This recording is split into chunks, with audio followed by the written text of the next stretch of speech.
Welcome to the 77th installment of Ear to the Ground, the Land Stewardship Project's audio podcast on family farming, sustainable agriculture, local food systems, and local democracy. I'm Brian DeVore, editor of the Land Stewardship Letter. Ken Meter of the Crossroads Resource Center is known for his thorough research into what makes our food and farming system tick. His analyses of food production, transportation, and consumption trends in local communities has provided revealing insights into how much wealth is often exported from rural regions under a system that focuses on industrialized, large-scale production of raw commodities like corn and soybeans. More than one community has used Meter's research as a kick in the butt to launch a local food and farming initiative that retains more wealth locally while providing healthier eating options. Meter's latest research project goes beyond a few local communities to examine an entire state's food system. In Mapping the Minnesota Food Industry, he uses hard numbers and interviews with farmers, processors, distributors, retailers, and even food shelf coordinators to paint a comprehensive picture of the state's multi-billion-dollar food industry. Meter then uses this information to provide insights into what changes could be made to develop a food system that's healthier for consumers and more economically viable for local businesses and farmers. Meter recently sat down with me to discuss his latest research. He started out by addressing a basic fact of life when it comes to food and farming. Healthy eating has economic implications, but it is also very much limited by economics. I'd say that the way we eat really is having tremendous cost to us right now in our society, simply because we're getting so many bad calories or eating the wrong foods or not exercising enough after we eat. And so we're really enduring tremendous costs as a society for a faulty diet and for bad exercise. One example of that is that we spend $147 billion each year as a country paying for the medical costs related to obesity. And that's a tremendous amount of money, but it also turns out to be half of all the money that all the farmers in the country earn for selling all of the crops and livestock they produce. So it's a tremendous slice of the food budget this country takes on. And I think the more we continue to have bad health outcomes and have to be paying for chronic conditions that are caused by food, 6 of the 10 leading causes of death are food-related, that inflicts terrific costs on us as a society. The other side of that equation is that the people who purvey these foods, such as high fructose corn sweetener, that we're pretty clear are not good for us, are making quite a bit of money doing so. And so our ability to move away from those sweeteners into better products or into foods that are less sugared is also limited by the fact that they've amassed considerable wealth and political power by doing so. One of the other things that struck me was this study does a really nice job of combining statistics, some of the real deep digging that you're so well known for, with some great interviews with people who are out there in all sectors of the food economy. One of the kind of conclusions you come up with is that there's some really good lessons to be learned from the margins of the food system. And you talked a little bit earlier with me about when you have a very complicated system, very complex system, there's going to be a lot of margins, and that there can be some really good stuff to be learned from those. That's a really good point, Brian. I think you think about this food system we have, it's global in scale, and things that happen in the Middle East affect us in Minnesota, and some things we do here affect Latin America and Africa.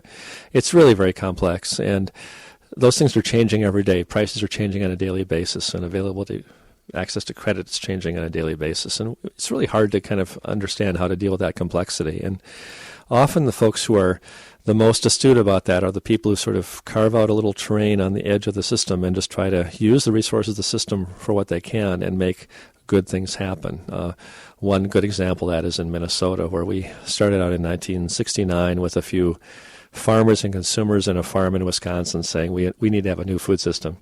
And they decided the vehicle to get there was to start food cooperatives. They started the first one, which was North Country Co-op, with a mission to feed low-income people and have bulk foods at a lower price and healthy grains and fresh fruits and vegetables.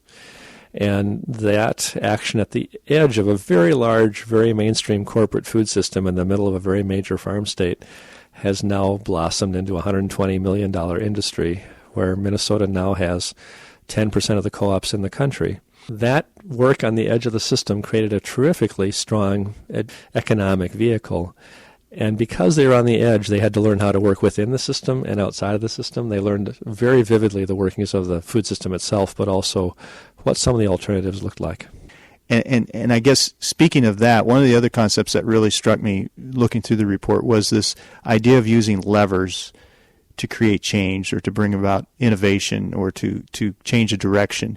And you really gave me a nice explanation of how you can use small movements. The idea of using a lever is you kind of using small manipulations to create larger changes and maybe multiple changes rather than the old way of looking at it where you're kind of using brute force to get one change. If I wanted to move my hand from one point to another point, I can either move my hand or I can move my shoulder in a way that gets my hand where it wants to go. And often moving in the shoulder, it's a more subtle movement. It takes less energy, but it's just as effective in getting my hand from one point to another point. And that's a way of economizing my energy and having the same outcome. Another way we talked about that was the sort of tremendous difference that grass-fed beef makes for us compared with the corn-fed beef we're getting.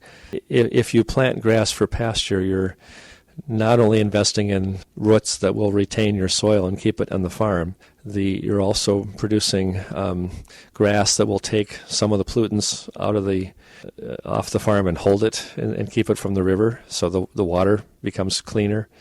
You may actually need less. You will need less chemicals too, so you're going to put less chemicals on the field. If you're feeding cattle grass, they're going to have less danger of E. coli than if they're eating corn.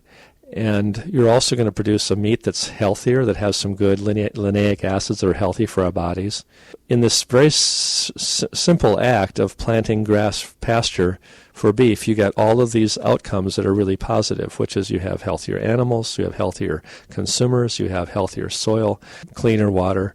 And that's an example of one sort of system lever, which is pasturing beef, which creates all kinds of benefits for lots of parts of the system at once. It's a very dense way of operating where a very simple shift in some ways just has lots of ramifications. And when you get to those multiple benefits or multiple outcomes, that's a real sign that you're learning how to move the system in a better way with a lot of efficiency. Yeah, I guess the more conventional way would be, I don't know, one example might be if you want a certain health benefit in a food product or a certain yield jump that you insert a gene, that type of thing, and you're getting that single benefit, quote unquote, but you're not. It's not multiple benefits, and it comes at a pretty high price. You're very expensive, kind of forcing it into the system a little bit. Well, and I think that strategy puts you on a level of dealing with symptoms rather than causes. So you may get a product that grows faster, but for instance, we've been splicing genes and maneuvering genes and inserting gene fragments into grains now, and what we're finding is that you get much more production when you have a successful genetically modified crop, but the nutrition per unit of that product is so much less that you're actually getting less nutrition per grain, even though it's producing at a much higher rate. And so you often can also have these unintended consequences because you're focusing so narrowly on producing as much grain as possible that you don't notice that other things are going haywire. You'd said one of the big surprises for you in working on this report, you talked to people in all sectors of the food economy here in Minnesota, from the big ones to the like you said, the people on the margins. And one of the things that surprised you was, in some ways, no matter what size they were, one of the key elements in their success was relationships. You're right. That really was a surprise. I started this commission to do this study, and I really was very pleased with the fact I'd have an opportunity through this research to really interview some of the leading food businesses in Minnesota. And this is a very big food state. We have several $100 billion food economy here, and I look forward to really seeing a lot of insights into how business work that are hard for me to get in my normal life. And as I interviewed the leaders in the food system, especially the people making the most difference in creating new alternatives, what really struck me was how they said to a person that our business survives primarily because of the relationships we build, both with our suppliers and our customers. If we have loyalty from them, if they understand we're going to have tough times and may have some dilemmas to face, we'll have a stronger business than if we're simply addressing the bottom line. So one example of this relationship story for me, which again, this was sort of a surprise for me, but I decided to interview Coastal Seafoods because this is a business that was grown in Minnesota over the last 20 years that at a time when it was very difficult to get fresh seafood in the Twin Cities. You could maybe get frozen shrimp and frozen cod, but there was very little fresh coming in, except for very few products. And Coastal Seafoods decided they could find a way to make a niche happen. And, of course, a lot of that is depending on this being an airport hub and having access to the world markets from airport travel. But as I talked to the folks at Coastal Seafoods, they told me a story about how they ran their business. And it occurred to me that what they're doing is so much more difficult than selling local produce because they might buy fish from off the coast of Vietnam one day and off the coast of Africa the next because it's not available or because there's a better quality somewhere else. So the supply is changing daily, hourly, the price is fluctuating. They have a product that spoils very quickly so that they have to keep it very cold, keep it very fresh, otherwise it smells bad, it's not marketable at all. They have to throw away a lot just because it's going to go stale. And yet they've been able to totally change the seafood industry in the Twin Cities by trading these products, creating a niche for high-quality, fresh products that are coming from all over the world, coming to our restaurants, our stores on a daily basis.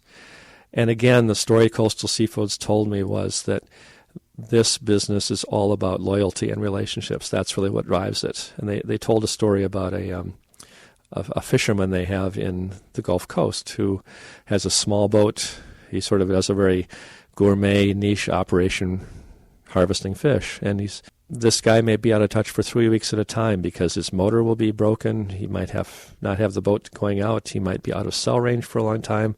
I don't know what he's going to do. But when he comes in and calls me, I'm going to buy everything I can from him because I know he will sell me the highest quality available. And I don't care if it's different the next day. I don't care if it's not reproducible product day after day. I really like to buy from him because I know he'll give me the highest quality. And I can be really demanding of him. At the same time, I know he'll deliver, and that loyalty has allowed us to stay together doing business despite that uncertainty. And to me, that's such a parable for what we're going to face with changing oil supplies, where you might not be able to get food from California because the oil will not be there. How will we have suppliers that have to change the location of vegetables daily? How do we localize our food supplies? How do we have those relationships of trust that kind of go through tough times and you don't just drop somebody and buy from somebody else? You really say, I'm going to diversify my business to be more resilient and kind of hedge against that risk.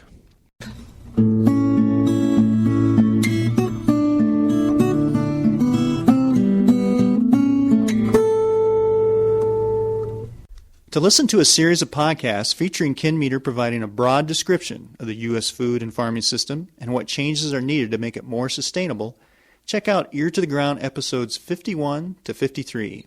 For more on Meter's most recent study, Mapping the Minnesota Food Industry, as well as his other research into local food systems and agriculture in general, see the Crossroads Resource Center website at www.crcworks.org. That's crcworks.org. Or you can call 612-869-8664.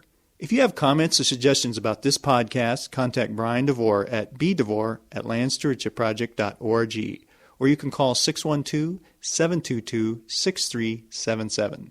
Thanks to Laura Borgendale, a Western Minnesota musician, for Ear to the Ground's theme music. And a special thank you to all of Land Stewardship Project's members who make initiatives such as this podcast possible. If you're not a member, visit landstewardshipproject.org to learn how you can support LSP.